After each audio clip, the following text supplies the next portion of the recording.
नमस्कार कृषक बंधुरा तुम्हारे सकल के आज के हमारे नतून भिडियो आमंत्रण जानिए शुरू करছি আজকের ভিডিওটি। আজকের ভিডিওতে তোমার কাছে আমি আলোচনা করব যে ফুলকপির জাত নিয়ে। তো ফুলকপি আমাদের এই সময় খুব একটা ভালো চাষ পদ্ধতি, ফুলকপি চাষ করা এই সময় খুব একটা লাভবান সবজি চাষ, যে চাষটা করলে আর প্রায় এই সময় বলা যায় আর কি লাভ হবে। কিন্তু এই চাষটা করার পেছনে কিছু ঝুঁকি আছে, কারণ আমাদের সামনে বর্ষা মৌসুম এবং এই সময়ও অতিরিক্ত রৌদ্র তাপ চলছে, যে কারণে আমাদের চারাটাকে খুব ভালোভাবে তৈরি করতে হয়। তো চারা কিভাবে খুব ভালোভাবে তৈরি করতে হয় সেটা নিয়ে আরেকটা ভিডিও আমাকে করতে হবে, যে কিভাবে আমরা চারা ফেললে চারাটা আমরা উৎকৃষ্ট পরিমাণে চারা পাবো এবং চারাটা আমরা সুস্থ সবল চারা পাবো।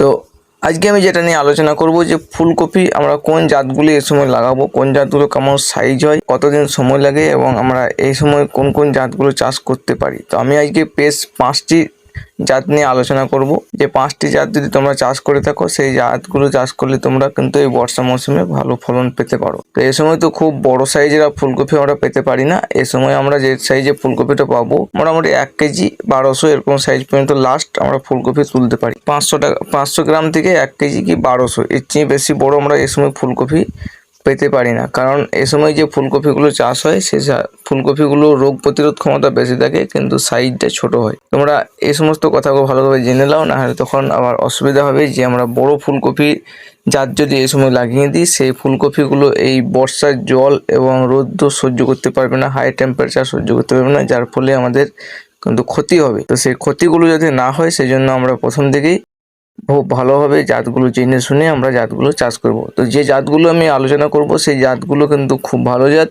এবং দীর্ঘদিন ধরে চাষ চলছে, আমাদের ধারে পাশে চাষ চলছে এবং তোমাদের বিভিন্ন জায়গাতে এই জাতগুলো চাষ চলছে।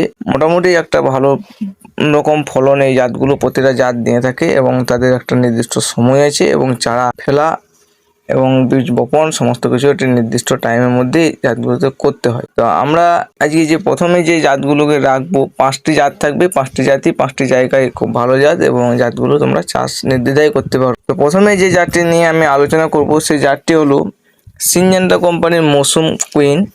এই জাতটি তোমার মোটামুটি 400 থেকে 500 গ্রাম সাইজ হয় এবং যদি মেয়াদের কথা বলতে হয় তোমার 40 থেকে 45 দিন, 50 দিনের মধ্যে এটা তোমার হারভেস্টিং শুরু হয়ে যাবে। এটা চারা বসানোর জন্য তোমাকে চারা বয়স করতে হবে, বীজ থেকে গাছ বেরোনোর পর কমপক্ষে 25 দিন বয়সে তোমরা চারাটা রোপণ করবে। 30 দিন বা 35 দিন যদি পেরিয়ে যায় সেই চারা ফুলকপির কখনোই ভুলেও এটাকে রোপণ করবে না জমিতে। যদি জমিতে রোপণ করো সেক্ষেত্রে তোমার এই ছোট ফুলকপি সাইজটা এতটাই ছোট হবে যে সাইজটা তোমাদের কি খুব প্রফিট হবে না। এবারে 2 নম্বরে যে জাতটি আমি রাখবো সেই জাতটি হলো পানের 1008।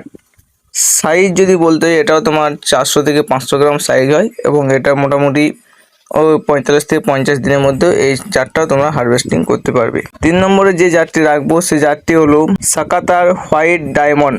এটার সাইজও তাই একই রকম সাইজ হবে, 400 থেকে 500 গ্রাম। মোটামুটি ওই সময়ের মধ্যে তোমরা এই জাতটাকেও হারভেস্টিং করতে পারবে এবং ফল তুলতে পারবে। 4 নম্বরে যে জাতটি রাখবো সেটা হলো 3023, পানের 3023। এই জাতটা তোমার সময় নেয় 55 থেকে 60 দিন।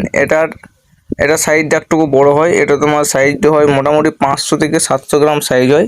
এবারে যত্নের উপর নির্ভর করে সাইজটা তৈরি হয়। এবারে এর একটা কিন্তু রোগ আছে, এর রোগ হলো কি না কাণ্ড পচা, অর্থাৎ ফুলকপির যে কাঠটা হয় তার ভেতরটা পচে যায়। এই কাঠ পচা রোগটা হয় অতিরিক্ত বৃষ্টি হলে, এই রোগটা এই গাছে দেখা যায় এবং মোটামুটি একটি ভালো ফলন দিয়ে থাকে।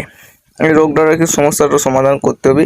তো কাঠ পচা নিয়ে একটা ভিডিও আমি আনবো। এবারে 5 নম্বরে যে জাতটি আছে সেটা হলো সিনজেন্টার। তো এই জাতটি তোমার খানিক দেরিতে ফলে। এই জাতটা যারা এই সময় আর কি বিচনটা ফেলবে তাদের জন্য খুব ভালো হবে। 60 থেকে 70 দিন এটা সময় লাগে ফল হতে, অর্থাৎ কাঠ আসতে তোমার 60 থেকে 70 দিন সময় লাগে এবং এটা মোটামুটি সাইজ হয় 1 কেজির ওপরে সাইজ হয় এবং 1 কেজি তোমার সর্বনিম্ন সাইজ কিন্তু হয়ে থাকে। তো 1 কেজি সাইজ যদি হয় মোটামুটি তোমরা এই জাতটা লাগাতে পারো, জাতটা তোমার একটু দেরিতে ফলবে। এবারে 6 নম্বরে একটা জাত আছে, 5টি গুলো বলছিলাম, আরেকটা বাড়তি জাত আছে যে জাতটা হলো সেমিনিচের 4051। এই জাতটাও তোমার সময় নেয় 55 থেকে 60 দিন সময় নেয়। এই জাতটাও তোমার সাইজ হয় 600 থেকে 1 কেজি এরকম সাইজ তোমরা পেতে পারো এই ফুলকপিটার এবং এটা মোটামুটি আর কি ভালো জাত। তো যতগুলো জাত বললাম এই জাতগুলো কিন্তু নির্দিষ্ট সময়ে বপন করবে, কোনো রকমভাবে 30 দিনের বেশি চারা রোপণ করবে না। আর 20 দিন বা 22 দিনের কম চারা রোপণ করবে না। 22 দিনের বয়সের কম চারা যদি তোমরা রোপণ করে থাকো, সেই চারা গাছের গোড়াটা পচবে এবং গাছটা মারা যায়। 2 নম্বর হলো যে গাছগুলো যে লাগাবে তার আগে খুব ভালোভাবে জমিটা তৈরি করবে জৈব সার, রাসায়নিক সার দিয়ে। আর এই সময় যেহেতু আমরা ফুলকপির চাষ করছি, তো এই সময় কিন্তু আমাদের সারটা সবথেকে বেশি দিতে হয়।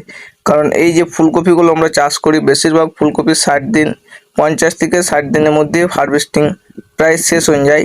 তো 50 দিন থেকে শুরু হয়, 60 দিনের মধ্যে হারভেস্টিং শেষ হয়ে যায়। এবং অতিরিক্ত তাপ থাকার জন্য আমরা ফুলকপিটাকে বাড়িতে বেশি দিন রাখতেও পারি না। জমিতে রাখলে আমাদের ফুলকপি ফেটে যাবে, নানা রকম সমস্যা হবে এবং জল হওয়ার জন্য গাছ নষ্ট হয়ে যাবে। তাই এই সময় কিন্তু খুব ভালোভাবে যত্ন সহকারে ফুলকপিটা পরিচর্যাটাও করতে হয়। তো এরপরে যে সমস্ত পরিচর্যাগুলো করতে হয় সেগুলো নিয়ে আমি অন্যান্য ভিডিও আনবো। তাহলে এই বলেই ভিডিওটা রাখছি। ধন্যবাদ, ভালো থাকবে। আবার দেখা অন্য পর্বে নতুন কোনো ভিডিও নিয়ে।